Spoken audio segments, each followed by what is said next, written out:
કઈ પાર્સલ નથી ખોલવાનું? હું પાર્સલ ખોલીએ કેટલી વખત કસ્ટમર મને સમજાવીએ કે આ કોટન છે 100% કોટન, તોય સમજતા નથી ને આપણે કેટલી રીલમાં બતાવ્યું કોટન કેટલી વેરાયટીમાં આવે તોય સમજતા નથી, એટલે પાર્સલ હવે ખોલવું જ નથી. જે બ્રાન્ડેડ કંપનીની બેડશીટ વાપરે છે એને તો ખબર જ છે કે 100% કોટન છે.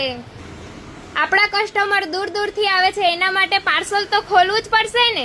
ખોલવું છે, ચાલો એ દૂરથી કસ્ટમર આવે ને એને એ તો સમજે છે, કારણ કે એ બ્રાન્ડેડ કંપનીનું બેડશીટ વાપરે છે જે 1500, 1800, 2000 ની આવે ને એને ખબર છે કે આ 100% કોટન છે, એના માટે આપણે સ્પેશિયલ પાર્સલ આજે ખોલવાનું. ચાલો ચાલો ચાલો પાર્સલ ખોલીને બતાવીએ ને.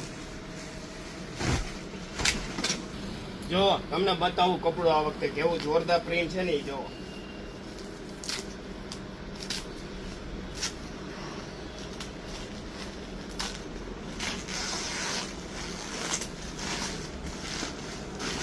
જોરદાર બધી પ્રિન્ટ